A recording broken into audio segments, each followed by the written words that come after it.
Of all the people to get, he had to get the 3 worst possible people he could be paired with, all at once. The first is the sparkly child that Jihan mercilessly destroyed not too long ago, and the second is the mage who Jihan treated like a stress relief toy in his first defense mission.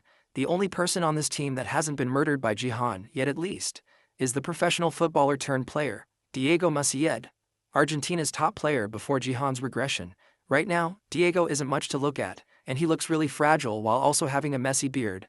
But on top of that, there's also something weird going on. Shiny is the warrior, and Kim Do-hyuk is the mage while Jihan is the support. That would mean that Diego is the archer. In Jihan's last life, Diego was a mage, so something weird must have happened. Kim Do-hyuk is not too happy about this matchup either. Thanks to Jihan taking him out last time, he lost his skill and his rewards from the last mission. Then suddenly someone named Sword King Family 898 registers a reward mission. The mission is to destroy the crystal and stop Seong Jihan from getting first place. And the reward, just like with Golden Light, is an absurd amount of money. The game begins, and Diego immediately goes on the offensive. He starts beating the zombies up with his soccer ball, actually impressively managing to knock each zombie off the tower with precise shots. Then he tells Jihan to give him more support buffs so he can get more power. Jihan hasn't had enough stats to use support skills before, so he never tried it. But now that his divine power has gotten higher, maybe he can try using it now. He gives a strength buff, and that also proves that he must be a support since he can give out buffs. But that only makes his viewers more confused about what his real class is. Then before he starts the fight, he asks Kim Do-hyuk if he's ready to play properly this time. Golden Light, who is still trying to be Jihan's #1 fanboy, is interested in whether Jihan and Kim Do-hyuk know each other. Right now though, the mage doesn't have a choice, and it's likely that if he acts difficult again, then Jihan is just going to throw him away again. The mage has no choice but to play nice, and with that, Jihan leaps off the tower to fight the zombies directly. Diego's first impression of Jihan is that he's crazy, and the mage definitely agrees with that analysis. He doesn't like Jihan at all, and he especially doesn't like the fact that Jihan seems to be treating him like some sort of underling. The mage has had enough. If Jihan is going to go around doing anything he wants, then he should also be able to go around and do anything he wants, right? Jihan falls straight into the pit of undead monsters, with a fireball already charged in his hand and waiting to blow, with his newly unlocked pool of mana as well as his divine power that increased after they fused together to make force. A small horde of undead is nothing for our MC. He unleashes a rain of divine fire on the zombies waiting for him. Then as he lands, he turns with his comically large sword and slams straight into the ground, releasing a shockwave so large that it kills everything within a small radius. Even Diego can barely believe that a bronze support can be so powerful, while Goldie just marvels in awe at the man that once beat him to a pulp. Twice. This entire series of feats is being broadcast live, and some of the audience speculate that Jihan might have already killed 100 zombies with just that one attack. Next are the blood zombies, which are larger and much tougher than the regular cannon fodder that Jihan dealt with. They rush at him, but unexpectedly run into an invisible wall that they can't seem to pass through. That's because Jihan is testing out the true authentic value of the space control ability, Force. With it, he is able to generate an absolute territory, which is a fancy way of saying that he can limit the movements of anything that is unlucky enough to step into that territory. And in some cases, he can even control their movements. Most people don't know about this power, but Jihan is very familiar with it. In his past life, Baron, whose control over Force was a mess, always used Jihan as a training partner. The two of them would spar repeatedly, and because of that, Jihan often came face to face with Baron's Force and was able to completely understand its abilities. Right now Jihan is an absolute being who can use mana and divine power simultaneously, while also having access to Force and martial power. In terms of raw hacks alone, Jihan is head and shoulders above anyone in the Bronze League. In less than a minute after landing in the horde of zombies, Jihan has already taken out over 100 of them. Last time he had a defense mission, he couldn't clear the 1000 kills quest, but this time, he's sure that he can definitely go for it. He just has to go a little bit faster and he should be able to get it done. With each slash of his weapon, dozens of zombies fall at once with ease, and to everyone else watching, this scene is nothing but absurd.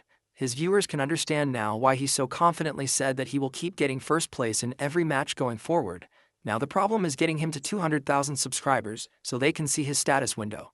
The rest of them can only stand by and watch, and Jihan carries the team effortlessly. But one person in particular is suspiciously quiet.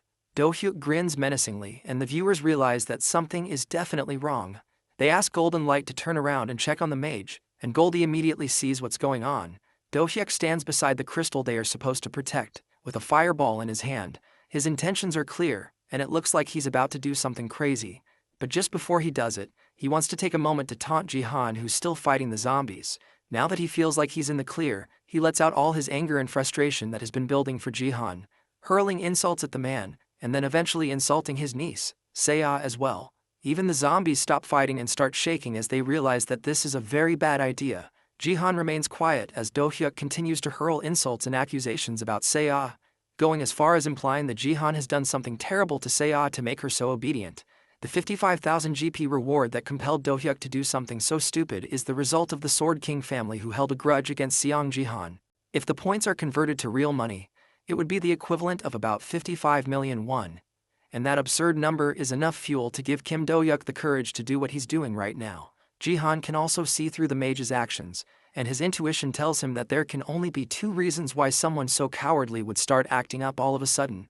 Either someone is behind him, or someone is encouraging him to do this. He must be thinking that since Jihan is far away, that he can quickly destroy the crystal and run away without any consequences. Jihan truly doesn't care about any insults towards him, but mentioning Seiya is a line that he will make sure no one ever crosses again. The day he regressed and met Seiya again, he couldn't help but recall the terrible nightmare that became his reality. In order to hide a scar that was inflicted on her due to a terror incident by the Sword King family, she hid her face in bandages, and by the time he found her, her body was cold and lifeless. Back then, he couldn't do anything for her, and could only cry with her lifeless body in his arms. Now that he's back with the power to change the future, Jihan decided that he would never let that happen again, and that he would protect Seiya from anyone that tries to hurt her. From the flaming ki coming from his body, the viewers can tell that Jihan is pissed off, and even they can tell that mentioning his family is definitely crossing a line. However, that doesn't change the fact that he is still way too far away from the crystal to do anything to stop it. At least that's what they think. Today, he will make sure that everyone remembers what happens when you mess with Seiya.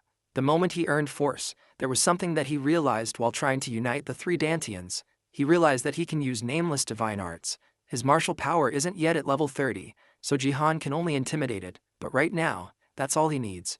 The moment he gathered the three powers into one, he felt a sensation similar to when he used nameless divine arts. All he has to do is feel the electricity starting from his feet, then channel it into the rest of his body, feeling himself become a thunderbolt. From there, he just has to push himself off the ground, and he can move with lightning-fast speed, using a technique called flashing sky thunder steps, which is a method to break the sky. The Sword King family realize that Jihan is moving, and they warn the mage to hurry up and destroy the crystal quickly. Before he can damage the crystal, the other teammates rush over to try and stop him. Do-hyuk pushes Goldie back with a fireball before he can get too close. Then the mage charges up an even more powerful fireball, but it's blocked by a football before it can make contact with the crystal. The mage asks what Diego thinks he's doing, but the star soccer player is always serious about any game he plays, and right now, he's stopping the mage from ruining the game. More than that, Do-hyuk also cursed out one of their team members, and even went as far as cursing his family. That's something that can't be ignored. Do-hyuk turns to start arguing with Diego, but it's too late for him to do anything else. Jihan has arrived, and he does not look happy at all with the fact that the mage seems to have a lot to say. With nothing else to do in this situation but talk, he decides to try and insult Jihan a little bit more. But our MC is tired of hearing his voice and uses force to shut his mouth. Originally, Jihan wanted to just blow up the guy's head as soon as he got back, but that would be way too easy. Instead, he wants to dish out a little punishment first before letting him off. Every player has their pain filtered through a connector, and even if Jihan kills the mage, the only penalty is that he will go down by a level. So instead, Jihan will dish out damage so brutal that the mage will think twice before daring to do something like this again. Do-hyuk smiles in relief since he knows that there is nothing that Jihan can do to inflict pain as long as he is logged in through his connector. On top of that, he has already lost all his skills, so there's nothing more for Do-hyuk to lose. At least that's what he thinks, until Jihan places a hand on the man's shoulder, and he starts to feel unimaginable pain. The man screams in pain, and Jihan tells him to calm down, because things are just getting started for the two of them. The man's screams continue to echo through the entire game map, and whatever Jihan is doing is causing him unimaginable pain. The other two watch Jihan's cruelty in action, but they can't figure out why the mage is feeling so much pain. Usually, the battle connector should make it so that nothing hurts enough to make a person go close like that. But Diego quickly figures it out. As Jihan is breaking down the mage's body, he is also giving continuous healing with one hand. That allows Jihan to exploit a bug in the system where if a support keeps using recovery skills on an ally that is taking DOT damage from things like poison or burns, then an overload effect occurs, and during this time a player can feel 100% of all the damage that the connector misses. Whatever Jihan is doing, it looks seriously painful, and Sparkly can only wonder what kind of skill Jihan is using to induce so much pain. What Jihan is doing is using his force to rip muscles and fracture bones. Only a few martial artists among those skilled in martial arts can use this skill. It sends an unknown energy into a target's body that destroys them from the inside. Do-hyuk can't understand what's happening since his connector should be filtering out all the pain. But for him, it feels like his entire body is being stabbed with needles and shaken around. He doesn't want to continue feeling this pain, and instead, he starts begging Jihan to kill him instead. Jihan wastes no time and obliges to the mage's request, slicing his head off with one clean hit.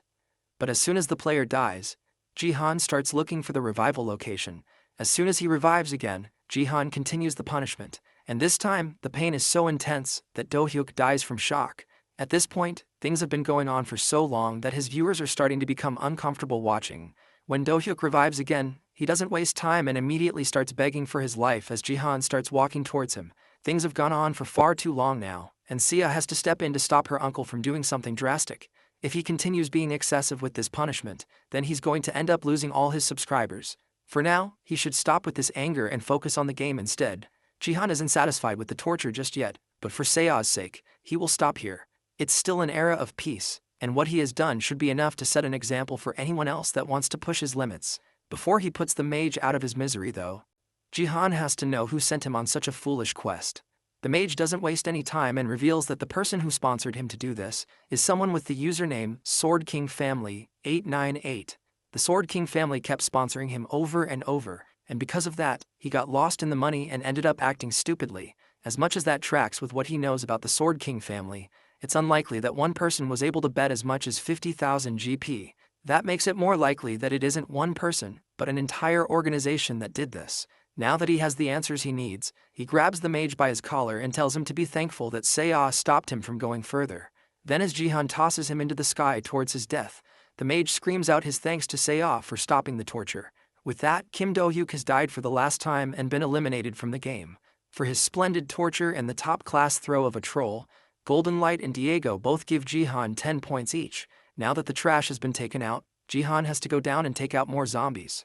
From his memory, he remembers killing at least 920 zombies. He should easily be able to kill 80 more in the blink of an eye. However, when he opens his status window to check what's left, he has already cleared the linked quest. That's because of the thunder from his flashing sky thunder steps. The electricity from taking off supercharged the ground and zapped surrounding zombies, causing him to kill enough to clear the quest. If anything, this happened because he failed to control it, and the dispersed power exploded which caused this to happen. He didn't use the power of nameless divine arts, and only used the 3 Dantians, so his execution wasn't perfect. However, the results were good, so he can't really complain. For now, he just needs to train more and get a better grasp over his skills. Goldie tries to buddy up with Jihan and asks if he's going down again so that they can fight together. But our MC ignores him completely and goes to meet Diego. He thanks the soccer star for helping to protect the crystal while he made his way over to it, and even offers to meet with the man later so he can be properly repaid. On top of that, he also has a lot that he wants to discuss with the man as well. Their friendly chat is cut short though by a sudden earthquake. It feels like something is trying to break through the earth, and nothing like this has ever happened before. Goldie notices that it feels like something is about to explode, and Diego notices something emerging in the distance. It looks like a giant hand with a mouth breaking through the ground. This is a completely new monster that even Jihan has never seen before, and it looks incredibly ominous. The zombies seem to have newfound vigor now that this monster has shown up, and things look like they are about to get crazy. As the zombies start charging towards them, the monster hand roars, and the sound even causes Jihan to freeze. However, it doesn't look like the zombies are being charged up by the hand. Instead, it looks like the monster is chewing up and eating the zombies. Then the mushed up undead in its mouth is turned into a living goop that falls to the floor and grows into a completely new monster that isn't even supposed to show up in a bronze map. It's a flesh golem, and it's a monster that usually only shows up in gold maps or higher. It looks like the evil beast is creating these new monsters by dismantling their physical bodies and recombining it. Jihan wonders if this is because of the linked quest, and he opens his status window to check. The link quest Zombie Origin 1 has been changed to Zombie Origin 2, and now his next quest is to deal with the flesh golem without the help of the crystal. Jihan doesn't understand what it means by without the help of the crystal, but before he can even figure it out, he gets a system notification informing him that he has received a bonus mission. The other players have also received this quest, and they are just as confused as Jihan is about the whole thing. They can't even imagine having to fight this massive creature. But the system has clearly given them an objective to defeat it. It also names the massive beast as the Disciple of Destruction called Black Hand. They also unlock the Blessing of the Crystal, which allows them to lessen the gap in strength enough for them to have a chance to fight back. Even Goldie, who is as strong as a Gold League player, isn't sure that they can win this battle. In fact, he tells Jihan that even gold-level people like him struggle with these sorts of quests. It's definitely not a mission that they are expected to complete. Otherwise, they wouldn't offer such rewards. The system is offering him 10,000 achievement points, as well as a crystal fragment. It's rare for the system to offer him a reward that isn't just achievement points, which means that this is at least an epic quest. Goldie resigns himself to his fate, and then tells Jihan that he should receive the crystal blessing first. But our MC refuses. Then he picks up his sword, and prepares to launch towards the flesh golem that is already aiming for their crystal. A flesh golem is an undead monster with incredible vitality. You can only defeat one by destroying the core at the center of its body. However, even that is difficult since it has a huge body and crystal fragments are stuck all throughout it. Above all, even at gold level, the fleas golem is a boss level monster. And even if Jihan has surpassed the strength of a bronze level player, this isn't a situation that can be dealt with easily. He tells the other two to move aside. Then he jumps into the air using flashing sky thunder steps, leaving a footprint crackling with lightning behind him. As he makes his way towards the monster, he remembers the most basic and fundamental skill in nameless divine arts, which is the 3 talents martial devotion. These martial arts, which were created based on heaven, earth, and humanity, have 3 meanings. Those fundamental meanings make up the nameless divine arts, and with the understanding of those meanings, Jihan is able to activate a new ability called 3 talents marial devotion, cleanly slicing through the flesh golem with a single strike. The impact is strong enough that he's able to completely break through the monster's sturdy flesh and destroy the core in one hit. The attack is so impressive that Diego drops his football in shock, and the system announces that Jihan has dealt with the flesh golem and cleared the bonus mission of the 4th tower. As soon as Jihan swung his sword, Golden Light felt a complicated emotion which is difficult to put into words. However, all the emotions he felt at once can easily be described as raw admiration. Goldie falls to his knees in exhaustion as Diego continues to watch in shock. He has never felt anything like this before. At first, Sparkly just wanted someone to turn into streaming content, but now he wants more than just something pathetic like that. He wants to record all of Jihan and watch him grow to reach the top as a player and as a streamer. But apart from Golden Light's strong decision to put his body and heart on the line for Jihan, this moment marks the start of Seong Jihan and Diego's relationship. Jihan managed to quickly and easily take out the flesh golem, but the other towers aren't having quite as grand of a time. With one hit, the flesh golem easily destroyed the 3rd tower, ending their bonus mission, and the other towers as well are facing a similar fate. Meanwhile, Jihan's group is ready and preparing to log out. Because they managed to clear the bonus mission, they will be awarded triple the experience in GP. The rewards are plentiful, but there is one more thing that Jihan needs to do now that he has the chance. He suggests that he and Diego see each other on the outside. Diego initially declines since getting the bonus is a good enough repayment for him. But Jihan has other plans in mind. He wants to give Diego more information about his skill. That shocks the soccer player, and Jihan gives him a hint to make him even more interested, telling him that he needs to become a mage. However, it will be boring if everything gets explained right now. So Jihan offers to meet him elsewhere so they can continue the conversation over a meal. If it were anyone else that told Diego this news, they wouldn't even be worth responding to. But since it's Seong Jihan who just showed unbelievable power, Diego couldn't help but feel interested in his words. Understanding the situation, Diego sends Jihan a private message, and the two of them plan to meet up later for a meal to discuss things. Goldie overhears their conversation and begs Jihan to invite him too. But Jihan isn't interested in the sparkly streamer at all, and more importantly, this meal is supposed to be for the sake of repaying Diego.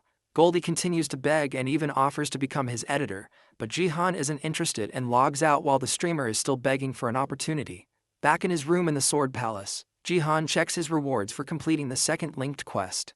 He gets 10,000 achievement points and a crystal fragment, but things aren't over yet, and he will get the next linked quest called Traces of the Disciple once he reaches Silver League. It's a good thing that he obtained Force, but the crystal fragment is more disappointing than he expected it to be. It is a one-use B-rank item that gives the player a divine blessing. It can also only be used in bronze or silver zones. A divine blessing is something that only the peak of support users like the Saintess can use.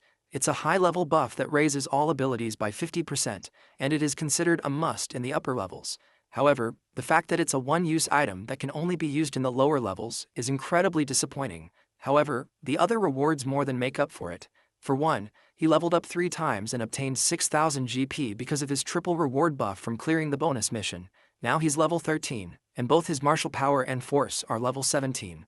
There are 12 levels left until the silver promotion game, so his levels are already unbelievable enough. Jihan wonders if there are other players who have advanced at this speed before. Meanwhile, the otherworldly divine item that he used in the tower defense mission starts to react. Since he completed the item's requirements, his divine power rises by 2, and it combines with force. However, even though he used up the weapon's power, and it is devolving from C rank to E rank, his stats aren't increasing. It seems like divine power and force are not directly proportional. Suddenly the sword starts to glow with a bright light. The power of the 3 dantians that he used in the sword is leaking out, and it looks like it could not withstand his attack. It'll be way too dangerous to just let the power leak out, so Jihan has to absorb it all back into his body.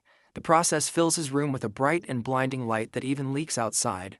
Meanwhile, in a building right beside the Sword Palace, relaxing in an unsuspecting room, the NEO Self-Defense Force recruiter who recently went by the name Sword King Family 898 can't help but feel depressed that his plans failed. He was the one that registered the mission on the mage to force Jihan to lose the competition. But despite his plans to see Jihan's status window, he still wasn't able to get what he wanted. He originally wanted to use the mage's resentment of Jihan, as well as the animosity of the Sword King family to his advantage, since things haven't settled down since the Sword King left. For now, he needs to stop messing the game up by pretending to be in the Sword King family.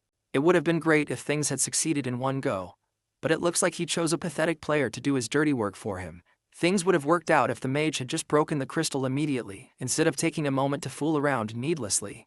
At the rate things are going, he might end up losing his opportunity to bring Jihan over to Japan. As the recruitment manager of the NEO Self-Defense Force, Takeda Kazuo realized immediately that Jihan is a talented player, and he needs to recruit him using his long experience of recruiting talented players. However, his superiors in the company would only move and make decisions after clear information and evidence has been presented. They asked for evidence that Takeda's intuition about the bronze player is spot on, and he's going to need to do something to back up his position. In order to do that, Takeda needed to see Jihan's status window, which would give undeniable proof that Jihan is a strong player worthy of Japan's interest. But things have gone on too long, and Takeda is running out of time. He needs to up the ante and bring out the big guns in order to make sure that he can obtain Xiang Jihan's status window. Once that happens, he will receive permission from the company to use the same special method that they used to acquire the Sword King. Back with Jihan, he somehow managed to absorb the overflowing power from the sword, and even raised his divine power by 1 level. This time though, his force level actually increased. From this, he can tell that every 3 levels of divine power means 1 level for force. Additionally, since his martial power is connected to force, it also increased by 1 point, bringing both to level 18. It's a shame that the weapon is lost, but the benefits from its destruction manage to make up for it. But the system isn't done yet, and it tells him that since the value of force has exceeded 17, he can only absorb divine power from A-rank divine items or higher. That's a huge handicap since A-rank divine items are incredibly hard to come by. Seiya bursts into the room to happily tell her uncle that she just got a 50 billion won deposit. Her joy is cut short though when she sees the state of the room and Jihan. He tries to play it off, but the blood fountain on his forehead begs to differ. Seiya ignores his attempts to placate her and drags him into the washroom so she can apply medicine to his wounds. Jihan just follows along with her as she continues to scold him with a smile on his face. Later on, after he gets his wounds bandaged up, the two of them head out to a restaurant to eat with the money they have received. After spending a decade in the US, he really missed eating some pork belly in a familiar Korean atmosphere. It's the first time he has been able to eat a proper meal since regressing. It's not back to eating out once in a while, but Jihan just wants to return to the food he's familiar with. Seiya insists that she's paying, so he should ask for something better and more expensive. Jihan just waves his hand and tells her that they are going to eat all their meals together anyway, so they can have fancier food some other time.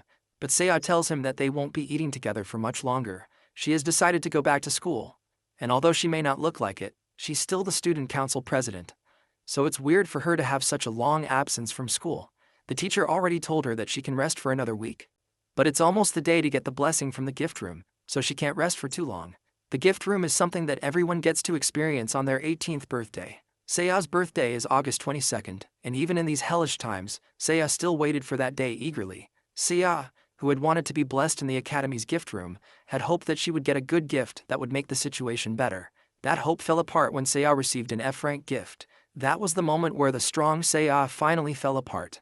He can't tell her that she's going to receive an F-rank gift though. So for now, he should just try to lower her expectations. She's going to start school the next day since it's a Monday so she can get a fresh start. Jihan offers to be her personal driver to and from school, and although she tries to argue, Jihan has already made his decision about it. She frowns and turns away from him. But even though she tries to make it look like she's upset, she can't hide the joy in her face at his decision. The next day, early in the morning, the two head down to the Sword Palace parking lot, only to find that all the cars are gone. The Sword King had an assortment of sports cars and supercars, but now the place is completely empty. It looks like their relatives sold them all without their knowledge. Seiya decides to just take the bus, but Jihan notices a car has been left behind.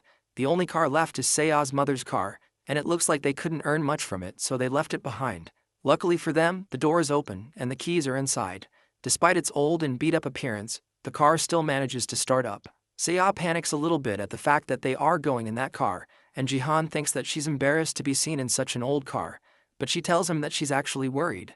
He asks her what she's worried about, but gets her answer when they arrive at the school and are told to move by a tall, angry-looking bald man.